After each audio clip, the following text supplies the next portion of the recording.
Hello everyone, it's Destiny of Manifest Destiny, and today I'm here with 11 tips for connecting with your ancestors. And with this being the season of the thinning veil, I thought this would be a great time to talk about connecting with your ancestors and my personal tips or practices that I use when I connect with my ancestors. So if you're interested, go ahead and stay tuned. So before we begin, I just want to say, make sure you are working with your ancestors that you have a good connection with, someone that you trust and that you believe will work towards your highest good, because we all have ancestors, lineage in our past where we are connected to people that we're not proud to say we're connected to, whether that's because of something they've done or just because of the way that we became connected, or the way that our bloodlines mixed, if you catch my drift. Tip number 1. So my first tip for connecting with your ancestors is to set your intentions. Like anything you do on this physical realm, you have to set your mental intention. You have to send it out into the universe so the universe can take note, or so your ancestors can take note that you want to connect with them. Be the cause so the effect can happen. Intentions, intentions, intentions. Tip number 2.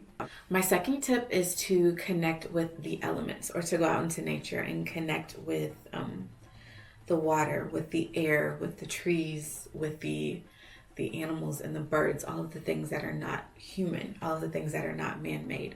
That's where your ancestors are. They are, what do they say, from dust to ashes, and like they return back to the earth or something. When your ancestors pass away, when they move on to, or when they transition, they return to the earth. They become a piece of the earth again. The cycle continues. Tip number 3. It is basically research. Do your research about your ancestry. Do your research about your family members from both sides of your family. Do your research about the traditions, the holidays, the regions that your families come from. Tip number 4. My fourth tip is about creating a sacred space or an ancestor altar where you go to connect, or to meditate, or to just have that quiet time, or that time of inspiration or connection with your ancestors. Tip number 5. So my 5th tip is to visit grave sites of your ancestors that have transitioned on, or to visit places that are special to them. Maybe childhood homes, churches that they used to belong to. Maybe they planted trees, or they had a garden somewhere out in the community or in front of a home. You could go there and connect with them. Tip number 6. So tip number 6 is really about using photo albums, using trinkets, or using pictures to connect with your ancestors. And really, I'm saying, like, use physical memorizations or physical reminders of them to connect with them. You could create a scrapbook. You could, maybe one of your ancestors comes back to you on the physical realm through an animal or an insect, like a butterfly or an owl. You could have trinkets of that on your ancestors' altar. Or you could maybe have a keychain to remind yourself that they're always with you and that your ancestors are always connected to you as well. Tip number 7. Tip number 7 really is when you're working your magic, I guess you could say. I said using crystals, using petitions, tracking your dreams.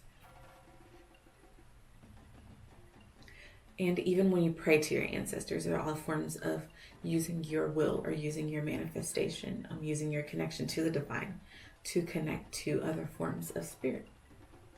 Crystals, dreams, petitions, and prayers, all forms of what? Magic, your will, showing the universe that you, kind of going off tip number 1, have that intention, not just the intention, but you have the will, and you have the action, and you have the physical tools to help you connect and tune in and amplify your magic and your intentions. Tip number 8.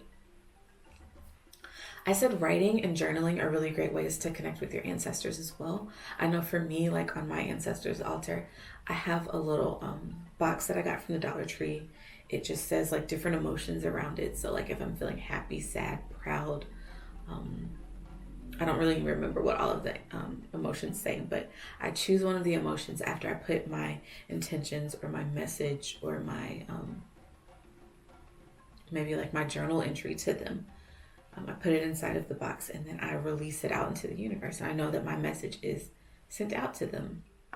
Also, journaling and writing about memories or things that you connect with a specific ancestor's spirit is a really great way to connect with your ancestors and to further that relationship that you have with them on this realm and also in the spirit realm.